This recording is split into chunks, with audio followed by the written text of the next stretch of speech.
We face a different set of divides that feel equally uncrossable, whether it is urban and rural, or Republican and Democrat, or black, white, Latino, rich and poor.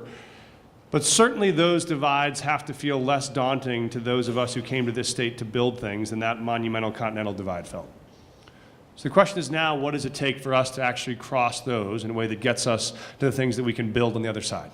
Because what you knew was you couldn't bring one wagon out here and survive alone, right? If you wanted to build things that last, you build those things together. And so I think now the question is, how do we find a way forward that shows that it's possible to cross those divides and to bridge things that will build things that will matter and that will last in a time when people feel like that's not possible. I think Colorado has in its blood that we are not ideologues, we are problem solvers. We're people that like to get things done.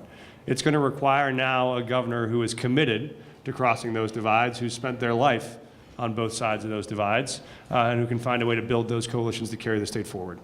I've done that for the last 20 years of my career as a teacher, as a school principal, as a state legislator, as a small business owner. I think I can do it as governor, and I would love your help. Thank you so much. Thank you, Mike. Doug Robinson, final comments. I'm going to stand. Long legs need to be stretched out.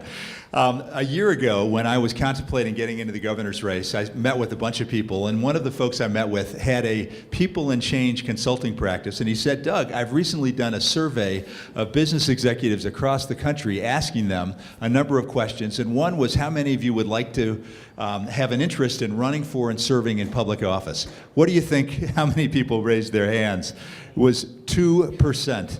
And but if you look at the business executives that have gotten into government from outside the system today that are really making things happen, it is amazing. And my two favorite are both named Doug.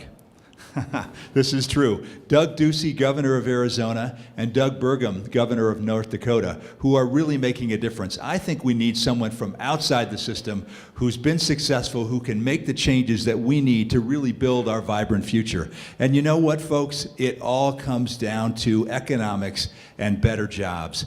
Better jobs for our families is the key to our future. We need someone who has built and advised companies for decades, who knows how to bring those jobs of the future. You know what else?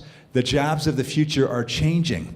We're going to see artificial intelligence and robotics and virtual reality and bioscience hugely disrupting, but also creating opportunity for Colorado. We need a leader who understands that change, who can build a future business plan for our state and execute upon it. I'm Doug Robinson. I believe I am that leader. I hope you'll check me out at dougforcolorado.com. Thank you so much for your time today, and come up and ask me about my father-in-law who ran NAR for many years in the 80s and 90s and moved the office to Washington, D.C. I'd love if any of you ever knew him. Come and ask me about it. Thank you very much. Thanks, Doug. Carrie Kennedy, 2 minutes for final. So thank you all to the Colorado Realtors Association for having all of us here today. It is a great privilege. Thank you also for the work that you all do every day in our communities.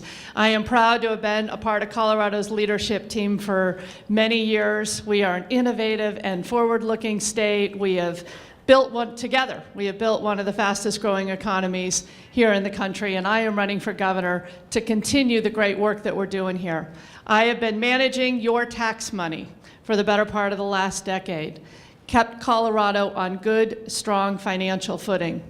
I helped balance the state's budget throughout the economic crisis, and I served as state treasurer throughout the banking crisis and protected your state investments from risky Wall Street deals that sadly cost other states hundreds of millions of taxpayer dollars. It's critically important we keep our state on sound financial footing because it enables us to attract the capital investment here that allows our economy to grow and prosper and enable us to make the investments in our infrastructure that support our economy. There are three things that we need to do in our state. We need to make public education our #1 priority. We need the kids who are growing up here in our state to be competitive for the great jobs that we are bringing here. We need to keep healthcare accessible and affordable for everyone. No one should be denied the healthcare that they need. And we need to work together to keep Colorado the place that we love in the face of rapid growth and rapid change, protecting our open space and our public lands, our air quality, our water quality, and continuing to lead in the transition to clean, renewable sources of energy. There are a lot of good people on this stage running for governor. We're making this hard on you.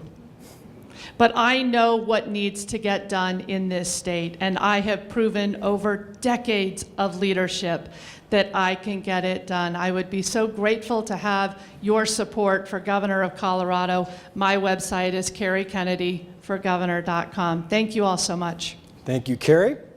All right, well, that finishes this section of our day, and it was an honor to be the moderator of this panel.